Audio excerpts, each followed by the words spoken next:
ओम गुरुभ्यो नमः। ओम गम गणपतये नमः। ओम हुम हनुमते नमः। ओम रम रामाय नमः। ओम मातेश्वरी नमो नमः।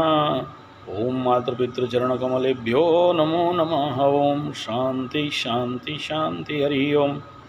श्री गुरुभ्यो नमः। शुक्र जो हमारे सुख का कारक है, शुक्र जो हमारे लग्जरी का कारक है, शुक्र जो हमारे आनंद मज़ा मस्ती पिकनिक का कारक है, शुक्र जो हमारे जीवन की स्त्री का नारी का कारक है, शुक्र जो हमारे जीवन में हर प्रकार के आनंद मज़ा मस्ती का कारक है। इस प्रकार के शुक्र ग्रह वो जब सिंह राशि में, बहुत दिन से कर्क राशि में थे, मार्गी बकरी होने के बाद अब सिंह राशि से सिंह राशि में मार्गी गोचर करते हुए आगे के तरफ चलने वाले हैं। तो इस समय सिंह राशि के मार्गी शुक्र का परिणाम मेष राशि से लेके मीन राशि पर्यंत किस प्रकार का परिणाम हो सकता है। हालांकि राशिफल अलग बनाने का कोशिश करेंगे, लेकिन यहाँ पर थोड़ा सा जो परिस्थिति बन रहा है इस समय, क्या क्या सामूहिक लेवल पे हमें विचार करना है और किस बारे में थोड़ा सावधान रहना है और किसके लिए सबसे बेस्ट होना है, इसी के बारे में थोड़ा सा विचार। शुक्र ग्रह इस समय अग्नि कारक राशि सिंह राशि में प्रवेश करने वाले हैं। तो इस गोचर में शुक्र का यहाँ कोई बहुत अच्छा हो जाएगा ये नहीं दिख रहा है। तो यूनिवर्सल लेवल पे क्या परिणाम मिलेगा? सबसे पहला अग्नि कारक राशि अहंकार का राशि है, घमंड का राशि है, सूर्य का घर है, अग्नि तत्व का राशि है, राजा का घर है। शुक्र राजा के घर में या कोई भी ग्रह राजा के घर में उतना ज़्यादा नौटंकी नहीं कर पाता है। द्वितीय बात है कि यहाँ पर बहुत ज़्यादा अच्छा परिणाम भी यहाँ शुक्र देने के लिए तैयार नहीं होते हैं, क्योंकि ये तो कोई अति मित्र का भी घर नहीं है। और इस समय अगर देखते हैं कि परिस्थिति शुक्र के ऊपर, ये सबसे पहला राहु जैसे पाप ग्रह, शनि मित्र होने के बावजूद भी पाप और क्रूर ग्रह का विच्छेदात्मक दृष्टि इसके ऊपर आने वाला है। अब जब ऐसे कंडीशन आकाश में होता है तो शुक्र नेचुरल लेवल पे पीड़ित होता है। आप यहाँ कह सकते हो कि गुरु बृहस्पति का भी दृष्टि है, ठीक बात है। गुरु बृहस्पति बलि भी है, अति वीर्यवान भी है, हाँ है, लेकिन शनि से तो बलि नहीं है। शनि अति वीर्यवान, बकरी, फुल पावर, हाई पावर में भी हैं। तो इस कंडीशन पे यहाँ क्या परिणाम होने वाला है? सबसे पहला मैं कहूँगा शुक्र माने यूनिवर्सल नारी, और नारी अभी इस समय दो पाप ग्रहों के दृष्टि में, राहु और शनि के दृष्टि में आना, ये कहीं ना कहीं एक प्रकार का नारी शक्ति के ऊपर, नारी शरीर के ऊपर महिलाओं के लिए बहुत अच्छा है, ऐसा नहीं कहा जाएगा। इस हेतु थोड़ा सा सावधान में रहना चाहिए। एक तरफ से शुक्र के, सूर्य के घर में शुक्र और शुक्र के घर में यहाँ सूर्य, तो ये जो आने वाला 17 तारीख सूर्य का गोचर हो जाएगा, तो एक एक्सचेंज भी हो जाएगा। तो इस कंडीशन पे थोड़ा सा तो अच्छा होगा। लेकिन अगर देखते हैं कि शनि शुक्र का, चलो वेद दृष्टि का बात छोड़ दिया जाए तो भी वेदात्मक और अवेदात्मक का बात यहाँ पर नहीं कह रहा हूँ, लेकिन फिर भी यहाँ पर कोई बहुत अच्छा रिजल्ट होगा ऐसा कहना ठीक नहीं होगा। तो मेरा हार्दिक आप सबसे अनुरोध है कि इस समय महिलाएं थोड़ा सा संभल के चलें, अपना जीवन में फायर सेफ्टी को भी मेंटेन करें। और इस समय दोनों पाप और क्रूर ग्रह का दृष्टि होने के कारण थोड़ा सा इस दिशा में भी, मैं कुछ नहीं कहना चाहता हूं, लेकिन इस दिशा में भी थोड़ा सा सावधानी रहना जरूरी है। आप देखेंगे इस समय बहुत सारे इस प्रकार के खबर आ सकते हैं जो आपके कान को अच्छे नहीं लगेंगे, और अगर नहीं भी आए तो भी आपको अनुभव हो जाएगा कि ऐसा कुछ घटना घटा लेकिन बाहर नहीं आया। तो ये एक संभावना दिख रहा है। तीसरा जो सबसे बड़ा समस्या ये बिल्डअप दिखते हो रहा है कि जब भी शुक्र के ऊपर किसी भी पाप ग्रह का दृष्टि युति बनता है और एक या दो से ज़्यादा, तो वो शुभ ग्रह अपने शुभत्व को खोता है। लेकिन यहाँ पर कुछ अलग इफेक्ट रहेगा। वो इफेक्ट क्या रहने वाला है? सीधा सीधा बात, अभी जितने सारे तांत्रिक लोग हैं, ऑकल्ट प्रैक्टिशनर हैं, इस प्रकार के पूजा पाठ गुणी गारेडी तांत्रिक मांत्रिक करते हैं, उनका धंधा देखिए इस शुक्र के गोचर में टॉप लेवल पे बढ़ने वाला है। अच्छा कमाई हो जाएगा।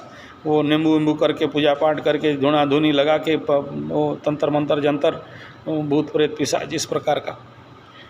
नेक्स्ट इम्पैक्ट ये हो सकता है कि क्योंकि ये पितृपक्ष के दौरान इस प्रकार का कंजक्शन शुक्र के ऊपर हो रहा है, तो देखना बहुत सारे घरों में प्रेत बाधा, प्रेत आवेश, भूत आवेश इस प्रकार के हेलोसिनेशन, जो कि झूठ है लेकिन अनुभव होने लग सकते हैं। और ये जो परिस्थिति है हालांकि बहुत समय तक नहीं रहेगा, लेकिन जो भी समय तक रह रहा है यहाँ, ये बहुत समस्या दे सकता है। और यहाँ पंचम स्थान का शुक्र कालपुरुष कुंडली का अपने लेवल पे ठीक है, लेकिन क्योंकि पाप ग्रह दृष्टि हो रहा है तो यहाँ पर देखिए बहुत सारे कांच का चीज़ टूटेंगे, बहुत सारे हाथ का द्रव्य टूटेंगे, बहुत सारे लग्जरी आइटम या तो जल सकते हैं या तो बर्बाद हो सकते हैं। आपके घर के भी ऐसे कोई सारे लग्जरी आइटम के माध्यम से आप पीड़ित हो सकते हैं।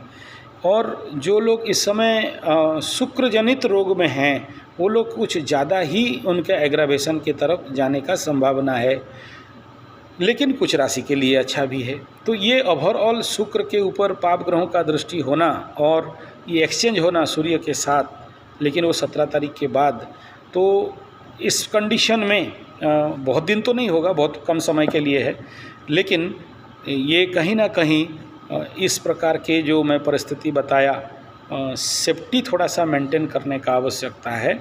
और अभी थोड़ा सा सीधा सीधा बात कर लेते हैं हम लोग। एक नंबर मेष राशि के लिए अगर बात करते हैं, द्वितीयाधिपति और सप्तमाधिपति पंचम स्थान में आना, तो अगर हम लोग क्लासिकल टेक्स्ट के अनुसार देखते हैं तो इसमें पत्नी वियोग भी बता देता है। और अदरवाइज़ यहाँ प्रेम क्षेत्र में सफलता, लेकिन यहाँ क्योंकि पाप ग्रह का दृष्टि में है तो इस कंडीशन में यहाँ शुक्र बहुत ज़्यादा अच्छा फल तो नहीं कर पाएगा, लेकिन बुरा फल दे सकता है। आप माने नहीं माने, देखिए मंगल कन्या राशि बुध के घर में गोचर, आपको कितने डेड बॉडी दिखाई दिए मुझे नहीं पता, लेकिन मैं तो ये सब विषय में देखते रहता हूँ, तो मेरे आँख में आए। अब इसको मैं खुलासा नहीं कर सकता, ये सब बात बोलना ज्योतिषीय विज्ञान में मना है कि ऐसे बात आप नहीं कह सकते हो। लेकिन अब मंगल छोड़ने वाला है, जाते जाते भी आप देखेंगे कि कितने डेड बॉडी आपको दिखाई दे रहे हैं, मतलब असंभव चीज़ दिखाई देंगे। मैं यहाँ खुल के नहीं बोल रहा हूँ, बस मैं चुप रह रहा हूँ यहाँ पर, बाकी आप समझ जाइए। अच्छा, ऐसे ही शुक्र का यहाँ पाप ग्रह दृष्टि होना आपको बहुत कुछ इस प्रकार का चीज़ दिखाई देगा, और आगे चल के ये 17-18 तारीख के अंदर अंदर या सुनाई देगा, तो इसके लिए आपको थोड़ा सावधान रहना है। यानी मेष राशि के पंचम स्थान पंचमाधिपति सप्तम में सूर्य, सप्तमाधिपति पंचम में, धनाधिपति पंचम में। अगर नेगेटिव कहा जाए तो बहुत नेगेटिव रिजल्ट है पति पत्नी के बीच में। वो नहीं कहना चाहूँगा, बोलना नहीं चाहिए, न गलत बात, समझ जाइए जो बोलना चाहता हूँ। और अगर पॉजिटिव कहेंगे तो प्रेम प्यार बढ़ेगा, लेकिन प्रेम में दगा खाने का संभावना है, धोखा खाने का संभावना है, कामना वासनाओं में प्रचंड वृद्धि होने का संभावना है, और नहीं चाहते हुए भी गाड़ी चलाना चाहोगे और गाड़ी नहीं चलाए तो फिर चले बेटा कटकपुरी में। तो ये स्थिति मेष राशि के साथ दिखाई दे रहा है।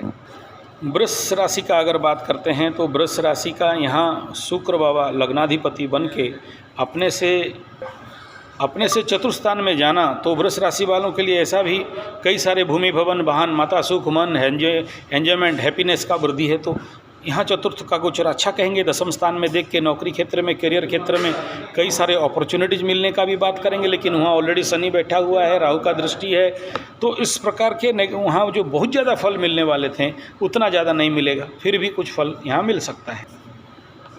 मिथुन राशि का अगर बात करते हैं तो मिथुन राशि का इस समय शुक्र चल रहे हैं अपने से तृतीय स्थान में, मिथुन कर्क सिंह राशि में। तो यहाँ स्वाभाविक बात है, तीसरा का शुक्र है पराक्रम के क्षेत्र में, और ये कम्युनिकेशन के क्षेत्र में तो बहुत अच्छा है, लेकिन शुक्र पराक्रम क्षेत्र में उतना ज़्यादा यहाँ बिल्डअप नहीं दिख रहा है शत्रुगृह होने के कारण। यानी हाँ, ये बात कहा जा सकता है कि सपोर्ट मिल सकता है आपको, भिन्न भिन्न क्षेत्र में एक सहायता मिल सकता है, और यहाँ कई सारे क्षेत्र में आपको मान्यता भी मिल सकता है, भाग्य उत्पन्न भी, भाग्य खुल भी सकता है। लेकिन फिर वही बात आ गया, क्योंकि पाप ग्रह की दृष्टि है, बहुत ज़्यादा रिजल्ट का होप नहीं कर सकते। कर्क राशि का द्वितीय स्थान पे शुक्र, धन प्राप्ति का योग है, लेकिन इस समय ढैया का कंट्रोल कर सकते हैं। ढैया का जो बैकअप है, अष्टम का शनि द्वितीय और द्वितीय का शुक्र, सूर्य घर में शुक्र, तो इसमें वो लेवल का विचार यहाँ दिख नहीं पा रहा है। लेकिन फिर भी यहाँ लाभाधिपति का आना थोड़ा समस्या बिल्डअप दिखाई दे रहा है, लेकिन धन प्राप्ति का भी योग कहीं ना कहीं से संभावना है। फिर वही उत्तर आएगा, बहुत ज़्यादा नहीं होने से भी कम। और ये जो एक्सचेंज है आपके चतुर्थाधिपति और द्वितीयाधिपति के साथ, तो इस क्षेत्र में भी एक दृष्टि दिखाई दे रहा है। परंतु यहाँ सबसे प्रमुख बात है कि अगर अभी आप अपने साढ़े ढैया, शनि का ढैया का बैकअप में और प्रेशर में हैं, तो उतना ज़्यादा रिजल्ट नहीं मिलेगा। सिंह राशि के लिए बात करें, शुक्र का यहाँ गोचर स्वाभाविक बात है, कामना वासनाओं को अति उग्र करके बढ़ाने का संभावना दिख रहा है।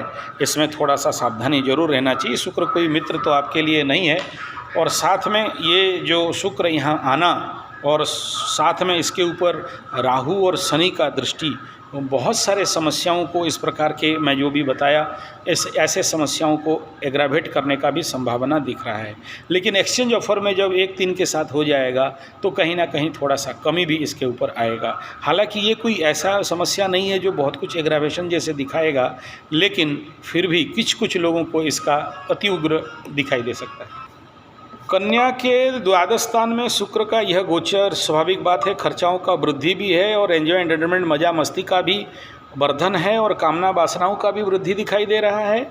और कन्या राशि का द्वादश स्थान में शुक्र का आना स्वाभाविक बात है, अच्छा तो है, बेडरूम का एक्टिविटीज़ को भी बढ़ाएगा, खर्चाओं को भी बढ़ाएगा। लेकिन कन्या राशि के लिए धनाधिपति बन के लॉस हाउस में जाना, तो धन के आवाहन में भी कहीं ना कहीं कमी दिखाई देगा, क्योंकि जहाँ से धन दिखते हैं वो जाके लॉस हाउस में बैठ गया।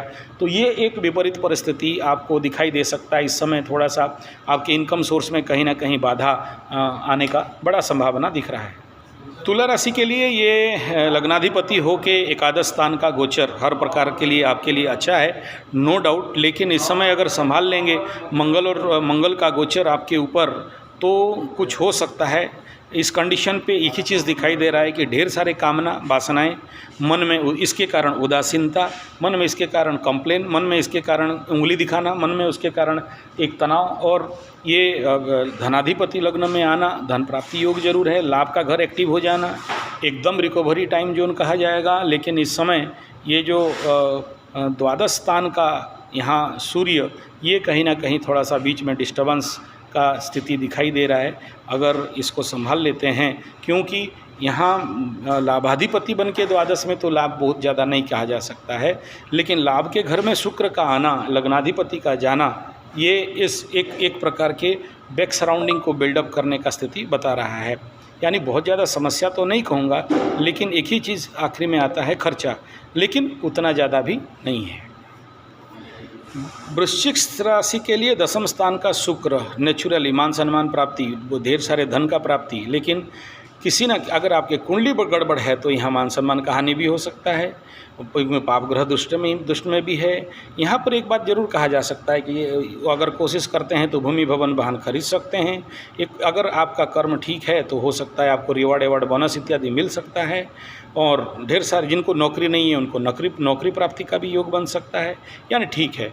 और अगर धनु के लिए विचार करते हैं शुक्र का यह गोचर, तो धर्म क्षेत्र में वृद्धि, यात्राओं में वृद्धि, तीर्थाटन संभावना, इस प्रकार का दृष्टि यहाँ पर दिखाई दे रहा है। यानी ये धनु के लिए भी बहुत ज़्यादा नहीं होने से भी मिनिमम फेवरेबल तो दिख रहा है। और मकर का अगर बात करते हैं तो मकर के लिए ऑलरेडी अलग सा राशिफल निकाल दिया हूँ, क्योंकि आपका अष्टम स्थान का लिए है, इसलिए अष्टम का शुक्र यहाँ पर कुछ प्रॉब्लम जरूर बिल्डअप कर सकता है। तो इसके लिए आप लोगों को थोड़ा सा सावधान रहना चाहिए, पर्टिकुलरली मकर के जो महिलाएं हैं, नारी हैं, क्योंकि चोर चपेट एक्सीडेंट मृत्यु स्थान में ये पंचमाधिपति प्रेम का अधिपति जाना और कर्माधिपति जाना, नौकरी क्षेत्र में समस्या, बाधा विघ्न, बिना फालतू का झगड़ा झंझट झमेला, यानी इससे आपको ज़रूर सावधान रहना चाहिए। अब हम लोग बात करते हैं कुंभ के लिए। तो कुंभ का सप्तम स्थान में कामनाओं में वृद्धि, वासनाओं में वृद्धि, बिना इच्छा में बिना कारण में मन में कामना वासना का जागृत, आपके पत्नी के अंदर भी इस प्रकार के ज़्यादा जागृत हो सकते हैं और नहीं चाहते हुए भी आपको गाड़ी चलाना पड़ेगा। जिसका गाड़ी नहीं रहेगा वो फिर कटकपुरी करेगा, उसके ऊपर कोई रास्ता नहीं है। यानी काम वासनाओं का वृद्धि ही ज़्यादा समस्या बिल्डअप कर सकता है, लेकिन धन प्राप्ति योग जरूर है। मीन राशि के लिए बात करते हैं तो छठा स्थान, रोग इत्यादि का संभावना कुछ ज़्यादा ही दिखाई दे रहा है। तृतीयाधिपति षष्ठ स्थान में जाना, ये कहीं ना कहीं शत्रुओं का और ऋण के क्षेत्र में संभावना ज़्यादा है, इस समय ऋण नहीं लें। तो ये था शुक्र का गोचर, और बेसिक जितने कम में बोलना चाहिए था मैं सब बता दिया, और बाकी आपके इसके ऊपर और ज़्यादा प्रश्न हुए तो इसके ऊपर आगे देखेंगे, लंबा वीडियो देंगे। धन्यवाद, नमस्कार।